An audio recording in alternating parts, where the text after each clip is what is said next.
Hello, welcome back. Good evening. This is FUTV United TV. I'm Adam, bringing you all of your Manchester United updates this Tuesday evening. Finally, international break is over. After tonight, everybody has played, everybody is done. Casemiro's been sent back because he's suspended, so that's good news ahead of the weekend. We've got Andre Onana and Brian Mbeumo playing. Wait a minute. No, we haven't got Andre Onana playing because he's no longer a Manchester United player. He's at Trabzonspor. So yes, it's just Brian Mbeumo playing tonight for Cameroon that we need to look at and be concerned about. More details coming out on why Andre Onana had to leave for Turkey. That's what we're going to talk about at the top of the show as well. Interesting comments from Stefan Borson, financial expert, talking on the ANTONY transfer and the reality behind that. I want to get into details on that and why it might benefit Manchester United. Why are Manchester United investors investing more into the football club right now? Why are they taking more shares up? What's going on behind the scenes at Manchester United? Plans around Old Trafford that might change, or plans around the new stadium that might change. A different approach has come out in speaking to the Manchester United fans that's gone around on social media at the moment. So we'll talk a little bit on that also as well. And obviously, we're looking ahead again. We just cannot wait for international break to be over. God, England, can anyone be asked with it tonight? Luckily, I've got training tonight and I'm not covering it on Football Talks on the watch-along because weekend finished me. England, honestly, I just don't know how anyone can sit there watching it. It's bad. I love England, love my country, love international football when it really matters. I would have thought international friendlies who would have been proper World Cup qualifiers might have had a little bit more bite to them, but still waiting for that to happen. Anyway, forget about that. It's done for the week after tonight, and we are fully concentrating on what is coming up this weekend, which is a massive weekend for Manchester United. Like we said this morning, Gianluigi Donnarumma conceded 4 last night. So, yeah, let's hope he continues that form going into the weekend, everyone, anyway. Right, moving on to Andre Onana. And you would have seen the story come out earlier on.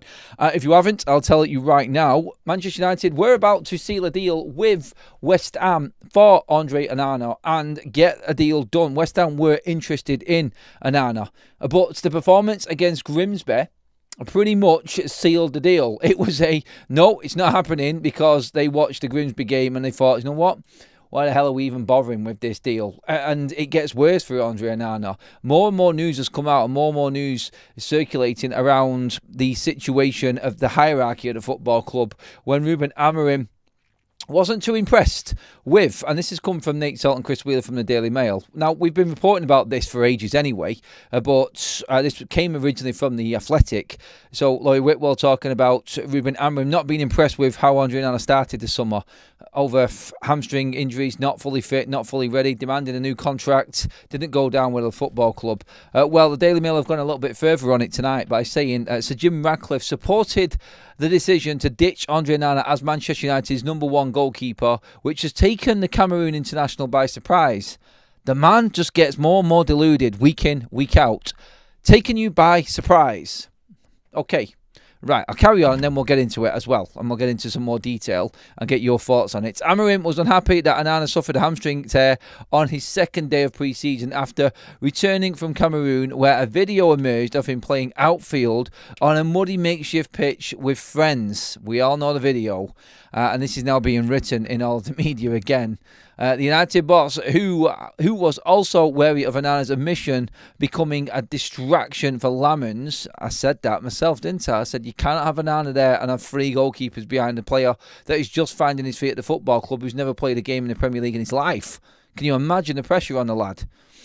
So a distraction to Lamens as the Belgium settles in. Reached the decision to move him on with the director of football, Jason Wilcox. So Ruben Amorim not happy. Talking to Jason Wilcox, obviously, like Sir Jim Ratcliffe has said now in a couple of interviews a few months ago, he's now happy with his board. He's now happy with the members of his board. They're all on the same page. They're all moving in the same direction. As soon as Jason Wilcox speaks, it seems that Sir Jim Ratcliffe listens. And Ruben Amorim he loves anyway. If there is any problem with a player Ruben Amorim doesn't like, Wilcox obviously is then the go-to.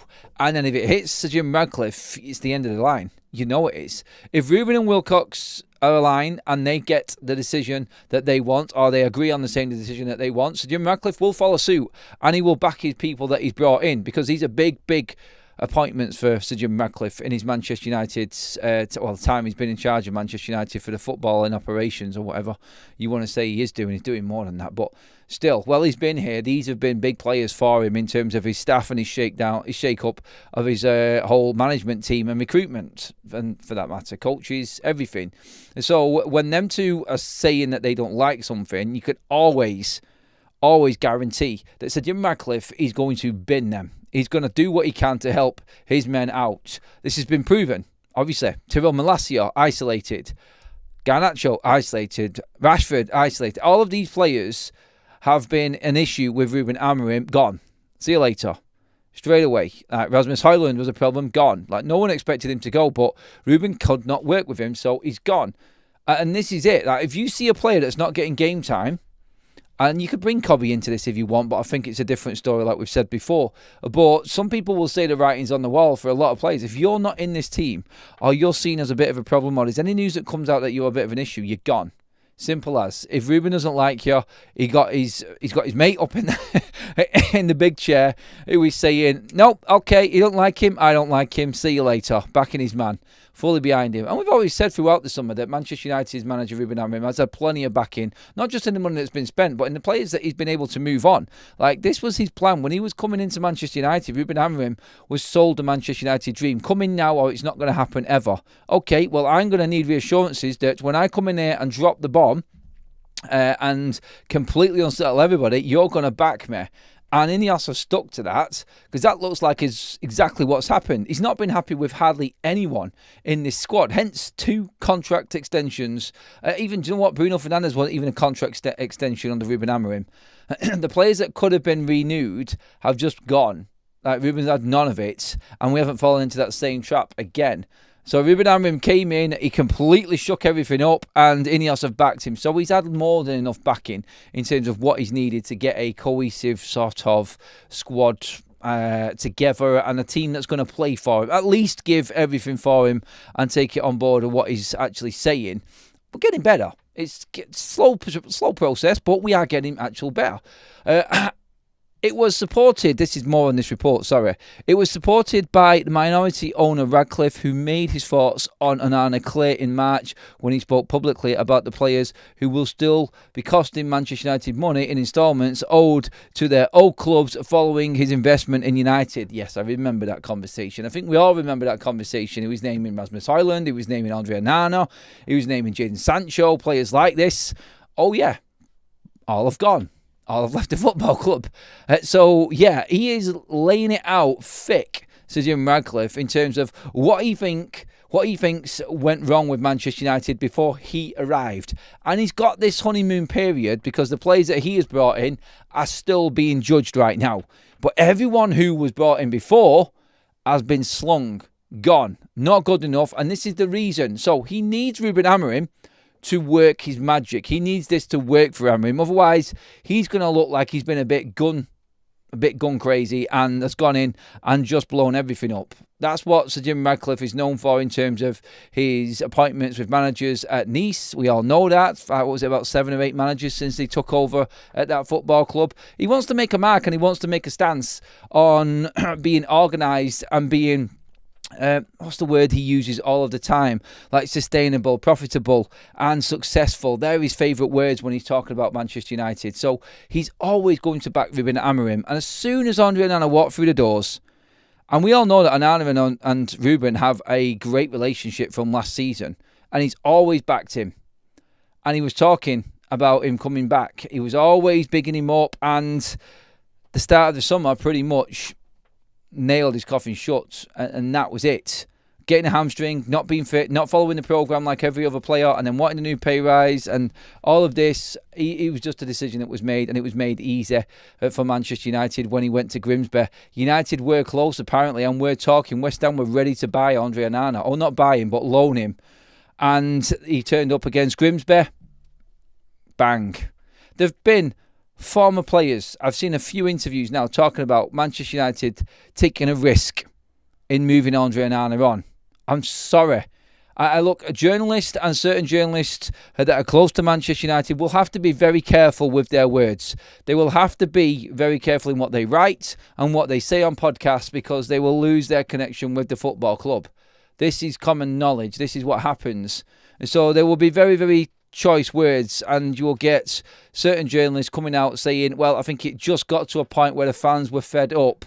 It got to a point where there was just too many mistakes and you couldn't rely on him. They will try and be soft and just ease their way into the conversation and maybe make someone else in the room say it that's not going to get them in trouble. And that's how it will work. Whereas we are just completely honest. Andre Onana is the worst goalkeeper that this football club has ever seen, and Sir Jim Radcliffe's seen it, and he is in a seat of power where he can come out and say whatever he wants. And I think the Daily Mail are alluding to that interview where Sir Jim Radcliffe is going on about previous investments in players from the other recruitment team before he took over, about bad purchases, about the players that shouldn't be there, the players that we're still paying money for now, over 2 years on, and they're not doing anything for Manchester United. They're not helping, and they're not good enough.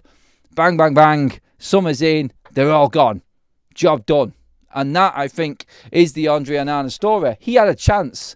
He had a real chance, and he came in his confident, cocky attitude that he has got. There's no problem with that, by the way.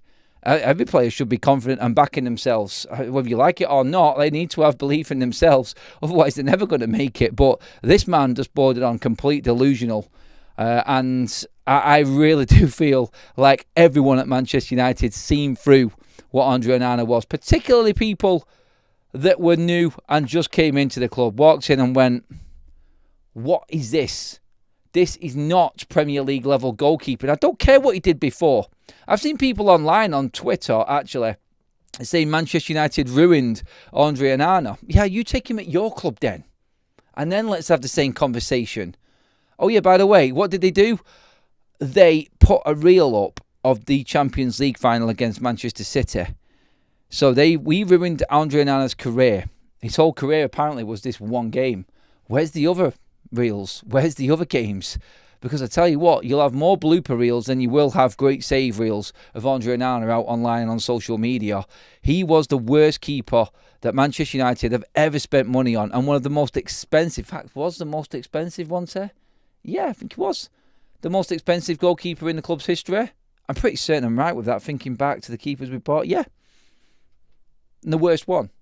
Them decisions are what Sir Jim Radcliffe's talking about. Them decisions are exactly what was going wrong at this football club previously. The structure was completely off. People at the club were just wrong for the certain jobs they were doing. And this is where we are now. And we are just, I would say, halfway through transforming the mess that they made, because we're still suffering financially because of that. And that's what I think we're getting here with this.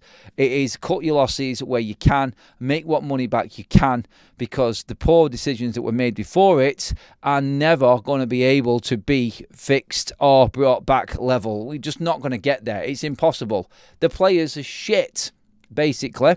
They're crap. They're not good enough. And you're not going to get the money you want for any one of them players. So, yeah, let's just accept it.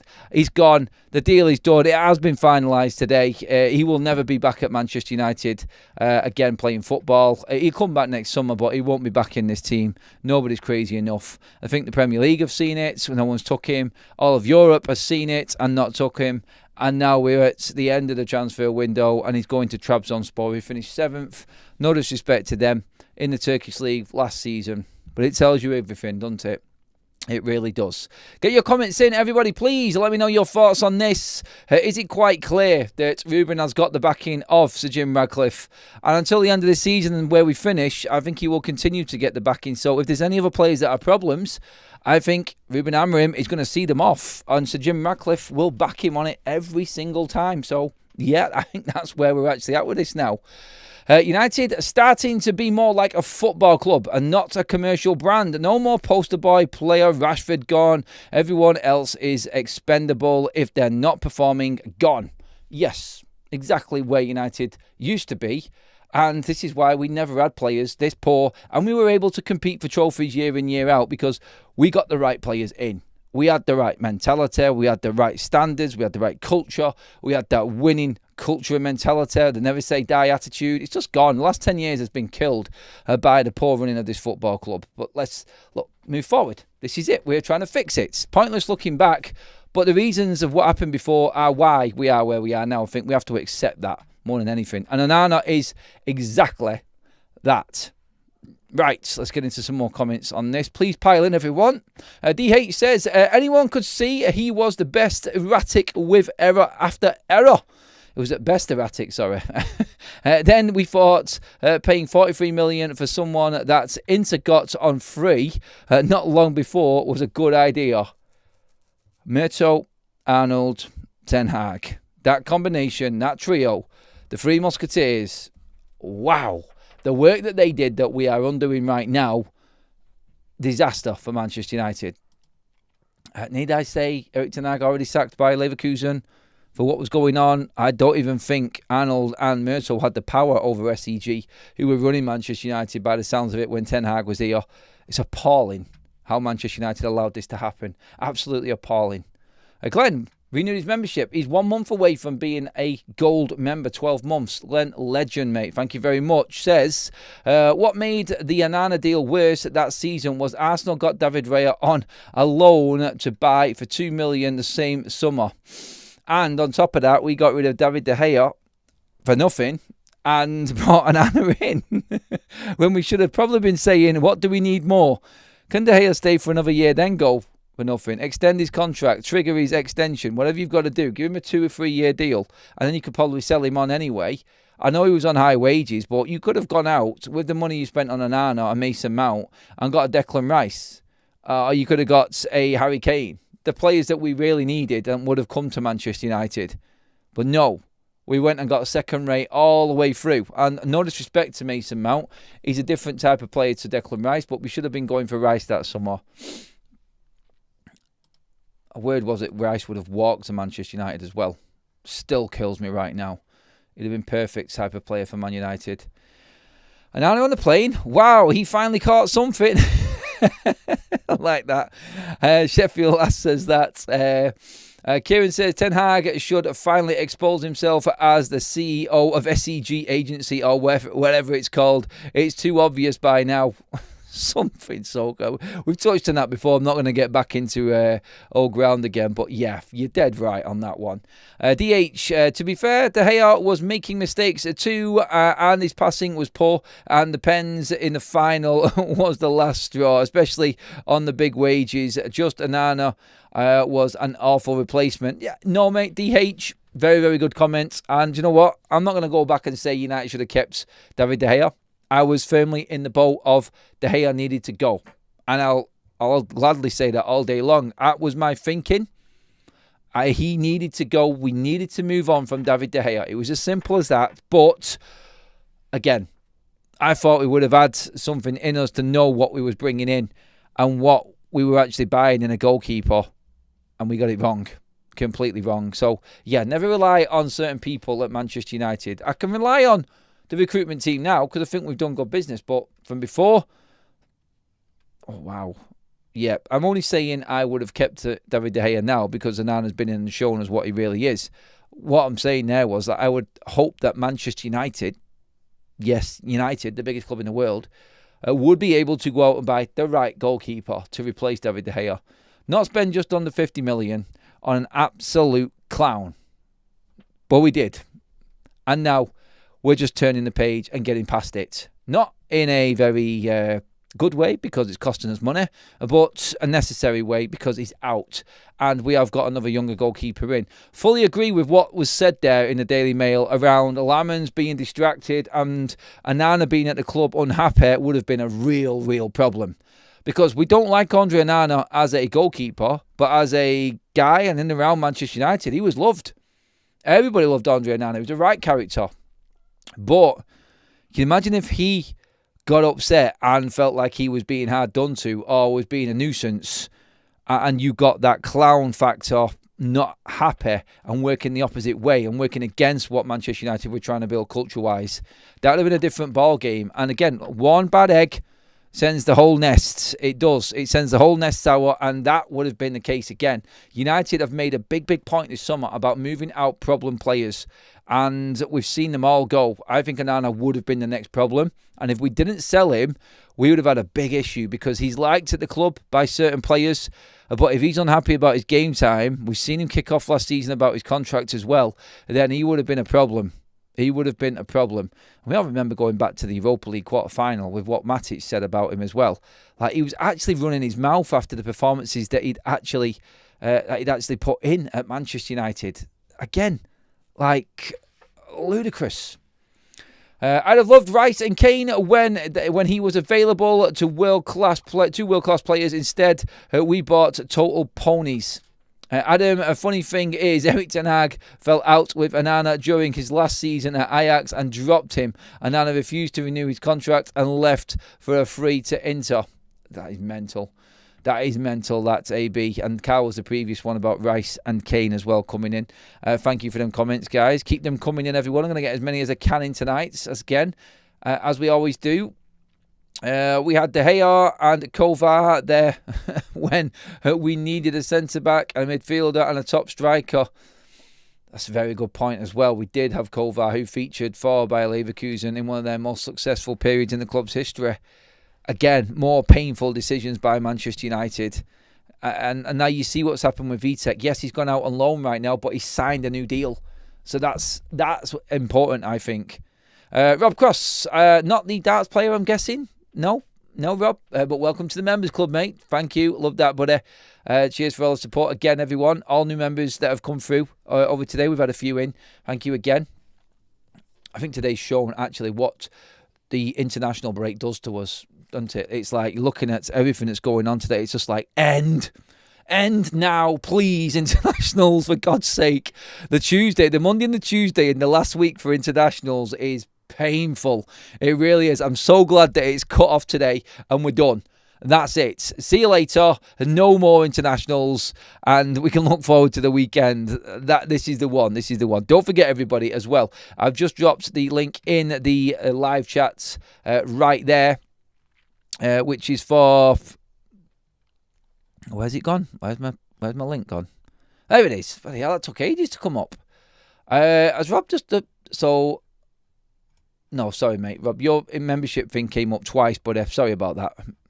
That's YouTube playing silly buggers with me there. I think there was a bit of a lag there on YouTube for a minute. But yes, again, Match Bingo, it's on. QR code on your screen, everybody. I'm telling you now, don't miss out on this opportunity to bag yourself a few £100 in that Man City game this weekend. Download the app, create an account, drop £5 into that account. It will be doubled as a new member by Match Bingo instantly. But if you put in the promo code FUTV, all capitals, 200% deposit bonus boost right there, right then. It's £2 a card. Dead easy, guys. Dead easy. Just get onto it now and make sure that you've got your cards ready for the City game. Take advantage of that bonus and be ready. Win a few £100. We've got loads of people. I can remember some of the names in the chat actually right now that have actually won and sent me actual messages about the Match Bingo game. It's dead easy and it's a load of fun to play. And there's a lot of other games on there. Speaking of that, Rob Cross, who's in the chat right now, they do darts on there as well. I'm joking, mate. I couldn't help that one. Right. Other news as well. We talked on Manchester United potential outgoings. Obviously, Onana is gone. We know Casemiro will be gone. Just on Casemiro, he's back at Carrington already. Suspended for the Brazil-Bolivia game from the last games of the South American part of the World Cup qualifying this week. So Casemiro is back already, fully fit. We've got Sesko, we've got De Ligt, we've got Patrick Dorgu all back, and Boomer will be back after today. Obviously, we're waiting on the updates, and after today, tomorrow the players are back, so expect the news to start circulating around the Manchester United players who are available, i.e. we want injury updates. So we're expecting updates on Dalot, Lisandro Martinez, Matheus Cunha, and, of course, Mason Mount from the injury room for Manchester United from tomorrow forward, because obviously everything will be being put into preparation for Ruben's press conference on Friday. So that is coming, everybody. So happy to say we are pretty much clean bill of health, apart from Dalot on the opening day of the international break so far. touch wood, nothing happens to Brian tonight, and we are good to go for Manchester City. So yeah, on the injury front, I am really confident. I've never been happier. I must admit, as a Man United fan, it feels weird actually saying it and talking about it, but I do think that we are probably in the best shape we've ever been in. I know that don't mean much to a lot of people, but to have a fully fit Manchester United side who have got real quality now, with the deadwood gone and better players in, I'm quite happy at the moment. Come ask me that again at about 6 o'clock, 6:30 on Sunday afternoon, Sunday evening. It might be a completely different Adam because I might actually... I don't know. I'm not even going to say it. I'm not going to say it. It's Derby Day. I remember the last Derby Day. My voice was gone. Completely gone. Ahmad. Legend. Love that guy. More of the same again, mates. More of the same again. Right, quick updates as well in the news. I'll touch on Anthony in a moment, but on the stadium side of things, you may have seen it on social media. Manchester United, the concept of the new stadium is just a concept they're trying to put out now, and it is up and open to change.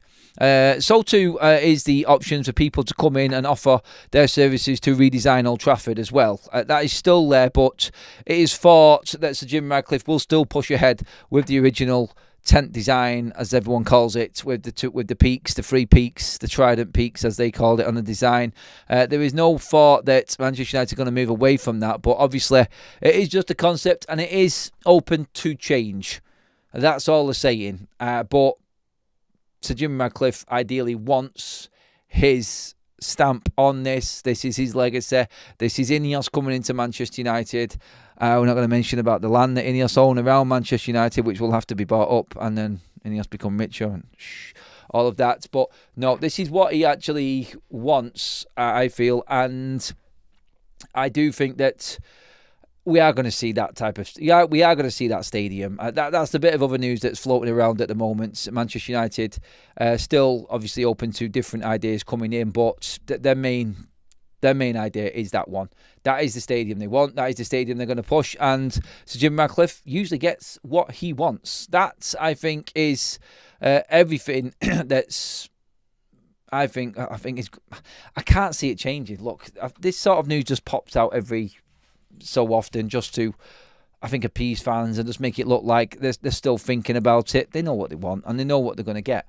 So, yeah, I'm not thinking anything is going to change. I just wanted to read out the quick Tony Mowbray piece on Ahmad. I had him at Sunderland and he was a genius. The ball stuck to his feet, stuck to his left foot, sorry. He is a brilliant football player and you're playing him at a right wing back just to fit your system. So talking about Ruben Amorim here again and the system here.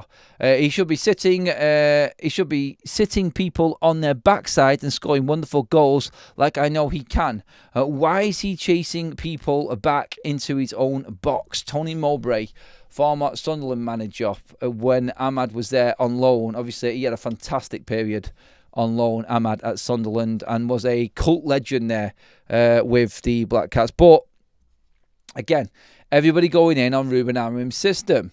Now, look, Ahmad isn't your ideal, not your best right wing back, but he fits into Ruben's system because it's ever-changing. It's not as straightforward as what people are saying. I get what Mowbray's saying there, but again, look, Ahmad is one of them players that will play anywhere just to get himself on the pitch, and I think he's adapted his game. I think if another manager comes in, are they going to play Ahmad at right wing back in a 3-4-3?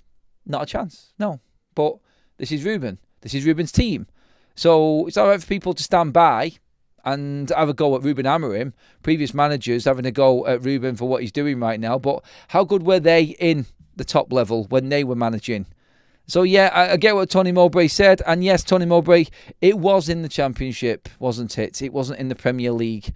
And it's a different level. So again, welcome to his opinion. Don't mind Tony Mowbray. He's a straight shooter and says it as it is.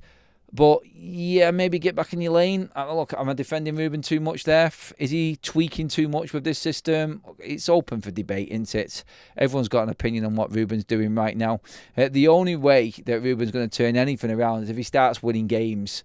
it's easy for everybody to come in and completely pile in on him right now because United are not performing and they're nowhere near where they should be. So if he starts winning, then Ruben can just start walking around smiling again and telling everybody to shut up. But while them defeats keep coming in, Ruben's going to be there to be shot at, and they will go double-barreled. And you know it will, because it's United. He's a nice guy. He's too nice for Manchester United. He's too honest for Manchester United. He hasn't got that killer instinct for Man United. All of that crap will start to circulate again. I just hope that we get the right result this weekend. I really do, because it would just shut so many people up. And it would disappoint so many people because they're going to run out of things to write. Because they need Manchester United to drive their negative narratives and agendas constantly. Like Paul Merson, like Tim Sherwood, like all of these ex-pundits, these ex-players that are turned pundits, that really failed in management. They did, didn't they? So, yeah, again, get back in your lane, people. Anyway, enough of the rant from me. Oi, mate, Onana, biggest fraud in gloves, says Diabolical Billy with a super chat. Couldn't save a pint from spilling, yet some mug of a club takes him on. God help the poor sods. They've basically hired a scarecrow with spine pads. Diabolical. Cheers for the super chat, mate. Nicholas, also with the super chat, says 102 games, 150 goals conceded. Enough said. Cheers. See you later. Yeah, dead right. The stats don't back it up for Andre Onana. They really don't. They don't help him. And he doesn't help himself. I'm glad he's gone. Ant says, I love the Allegiant Stadium. That is amazing. That is amazing. That really is. I've been there as well. It's phenomenal. Cal says nothing else matters when nothing else matters when he has a worse record than Neil Warnock. Fair game for a hammering from the media. Look, I just said that. Look like Cal's going right in on Ruben. He just doesn't like him. He doesn't like him. I know he doesn't. He doesn't like the way that he's conducted his business. Doesn't like his shape. Doesn't like the way he plays certain players. I get it. And as fans, I think we're allowed to. And you're at Manchester United, like I just said. You've got to expect the criticism. You've got to expect fans to want more. You've got to expect media to use United to boost their bloody column inches and views and likes and everything. That's what will happen. They need United to be bad, because there is no other juicy gossip anywhere else. United will always be the go-to when it comes to headlines. It doesn't matter. It's like Manchester United earning more than teams in the Premier League than they finished below last season, even though you get more, about £3 million more per position in the league table. Manchester United were still earning more than other clubs because they were getting more television. They're getting more televised games. More televised games bring more money. Why getting more televised games? Because everybody wants to watch the circus. Everybody wants to watch it all unfold still. And hit Man United while they're down. Manchester United were entertaining when they were good, and even more entertaining when they're crap. And that's why you will always get people tuning in to watch United. Let's see if Ange's system works. Then pressure on Ruben. I don't know what you mean by that, Fawnster, mate, to be honest. Like, Ange at Nottingham Forest is night and day compared to what Nuno was. Night and day in terms of systems. That's going to take a bit of adapting. If Ange goes out with Forest against Arsenal on midday on Saturday and plays the Spurs system with this Forest side, who haven't had time to adapt, they will get smashed to pieces by Arsenal. Absolutely destroyed. I don't think he will. I think Ange will adapt a more pragmatic Manchester United in the final against Spurs style of football. He will use Forest advantage and strengths in that game. I don't think he's going to go Ange style. I think Ange, now, second coming, adapts and isn't as loose in his play. I think this might actually be the making of Ange Postecoglou, to be honest. I will see. I might be completely wrong. And like Forster says there, let's see. If he comes in, and for instance, you might have meant, Forster, that he adapts to a different way, and that will expose Ruben Amorim for not adapting. Ange came in with a hell-bent mission on playing his style, and it went down like a lead balloon in the Spurs faithful. He won a trophy, yes, but still sacked because he was so horrendous in the Premier League. And he did not come away from that style. He didn't once start changing things up. Only in the Europa League, weirdly, did he start changing it and be more pragmatic and sensible, and he got results there. Maybe he comes back now. If he comes back and changes it up, then everyone's going to look at Ruben and say, well, there's one manager that wasn't going to change his system, got fired, come back, and has now changed that system, and it's working better. We'll see, won't we? We will see. Yeah, Antony, situation on him. I did say that we need to talk about him. Stefan Borsson, a former financial advisor for Manchester City, now works on TalkSport, Caught Offside, Football Insider. There's quite a few things he does. And he's talking about Manchester United actually doing a clever deal for Antony, where most people would laugh it off. 21.6 million. That's it. After spending 85 million on him 3 years ago, looks like a bad deal. We all know that Man United were never going to get anywhere near what we spent on him. I think everybody in football knows that. But he's saying, well, people might be laughing at what Manchester United have got, and it looks like a bit of a crazy deal. Really, it's not. Really, it's a case of, well, Manchester United have got a 50% seller. But the thing in this one is that it's not actually, because Andy Mitten said this as well, and this is this murky water part of Antony's deal. Is it 50% on the actual profit above the 21.6 million, which I said it was? I've then heard Andy Mitten say it. I've now heard Stefan Borsson say it. So I'm like, what is the real deal here? Have United actually got a 50% sell on the max of that? So basically, if Betis sold him for 50 million, United would get 25. Being told and reading and listening to several different versions of this now, so there's not one person that's nailed it down yet. So there may be a chance that Man United would get more money out of Antony than we first thought. Now, I'd have thought it was the same as the Mason Greenwood deal. 50% on anything earned over the transfer that they paid Manchester United. For instance, if he was sold for 30 million, then he was sold on by that club again for 50 million. United would make 50% off the 20, so 10 million. That's not the case, apparently, with Antony. Now, I don't hold me to it. This is what's being reported. Stefan Borsson, football finance expert, formerly of Manchester City, is the one saying this. I don't know why he would know more than anybody else. But I have heard Andy Mitten say this as well, and people question Andy Mitten in the comments section on a piece that he has wrote regarding the Antony deal. If it is 50 on the full sale, it's good. If it's 50 on the profit, still all right. I mean, we only wanted over 30 million for him. 35 million would have got this deal done. So really all we need is another 13, 14 million. I think even if we're getting 50% of the profit on top of the 21.6, I think we're still making enough money for Antony for where he is right now. It was a 35, 40 million player. I'm not bothered either way. I'm just bringing it up because someone else is saying different here. So it could be one way, it could be the other. Until Antony's sold, it really doesn't matter. It doesn't matter. But again, somebody actually talking sense and actually saying that this transfer later down the line might turn out to be a good one. And when you're desperate and when you're in need, you have to do a deal that works best for the manager and the club at the same time. You may not get exactly what you want, but in time, you may get closer to it.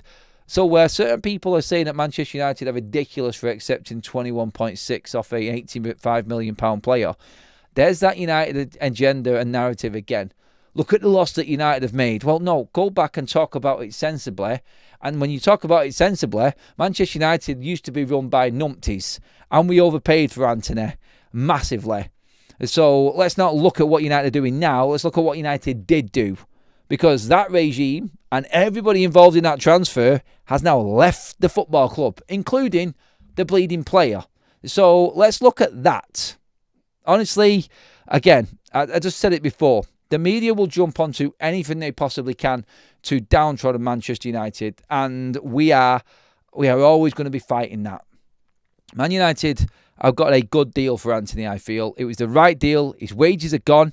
United didn't give him any severance at all, so his wages are off the books. We've got 21.6 million in the bank, and that could go up by another 10 million, and you're over 30 million with that big wage gone. I think that is good business for Manchester United overall. And again, it comes in time. Anthony Elanga turned out, what did he turn into? A 20 plus million pound player for Manchester United 3 years down the line. Things happen for United later on. I know it's not ideal because you want the money now, but this is where Manchester United have to make cutthroat certain decisions this summer. And I think we've made the right ones. I do think we've made the right ones. Right. Let's just check up on some other news as well. I like to keep foot of all of the stuff going on in and around the academy. And I've mentioned Nate Salt before, who follows Manchester United's academy everywhere. 21s, 18s, does a lot of work on it. Credit to him, he does a great job in covering Manchester United's academy. So I would always look at what he writes, because I've actually been there at the games. I've seen him there at the under-21 games before. I've talked to him. He knows a lot of what's going on behind the scenes at Manchester United. A bugbear for those keen to follow the academy teams has been dilution of coverage across MUTV in recent seasons. Now, him reporting on this is big because he has reaped the rewards of what I just said, which is being the man to go to in the know. Him, Stephen Railsford of the MEN, another one, for all academy news. Like, we used to be able to watch United whenever we wanted, but not anymore. Fewer and fewer matches have been broadcast on the club's channel, and with a cutback on non-first team resources, there has been a wave of viewers giving up their subscriptions to MUTV. But it is a good sign to see 4 academy matches in the span of 8 days from Saturday being broadcast live on MUTV. Watch. That's what he's saying, and I completely agree with it. Just watch these games. It will give you belief that Manchester United are working in the right way and are going down the right road here. When you watch United Academy play, you will love it. If you haven't, do get on to watching. I'm not saying go and buy MUTV, but just do what you can to watch the game, obviously. With so much excitement around the coaching development of Darren Fletcher and the players such as JJ Gabriel and Kai Rooney emerging, more and more fans are crying out for ways to watch. It's early days this season, but MUTV seems to be stepping its game up after so much noise. Pressure from the fans and pressure from Manchester United's journalists now in reporting this. Like Nate Salt, bringing back MUTV, like to watch. I mean, Manchester United's under-18s are 5-5 this season, and they've not conceded a goal. We've got a 14-year-old in JJ Gabriel, who's our leading goal scorer. We've got a 15-year-old Kai Rooney, who is playing brilliantly as well. 15 and 14-year-old under-18s. The fans need to be able to see this. The fans should be able to watch it, because, trust me, if you do watch it, you will start to see what is being developed in Man United's academy. Not everybody can get down to watch these games. It won't be long. I reckon by the time JJ Gabriel turns 16, I think Manchester United fans will be seeing somebody knocking on the first team door. I really do. I really do. By the way, everybody, I was going to pop the link up again to the replica shirts. Going forward, we are going to be doing constant giveaways on these shirts as well. But if you cannot wait, you will see the new QR code pop up on your screen. There is a new discount code there in Adam as well. If you put that in, £15 a shirt, get even more discount off them. Replica shirts, great quality. You see me wearing them all of the time. Get yours now, everybody. Link in the live chat, link in the description. As always, go and grab a bag in any club across the globe. Trust me, Japanese League, still got them. Yes. And the international replica shirts, fill your boots. That's all I'm saying. Absolutely brilliant quality. So thanks again from OK Jerseys, our other sponsor here on Forever United TV. Please do keep your comments coming in. Make sure you hit that like button as well. I want to see plenty of comments on all the subjects we've talked about here tonight in the comment section after the live is finished as well, everybody, please. Stu in the chat says, Eric Ten Hag ends up in Saudi. They love a bit of a money laundering. Ooh, they treat it like the History Channel. Minimal effort, MUTV. Compost Smurf, agreed. There needs to be more on the now and what's happening. You hardly ever see anything from Man United's first team apart from reruns, and then obviously they covered a game for people in and around Old Trafford when the game's actually on a Saturday or a Sunday. That's about it. There needs to be more. It used to be so good.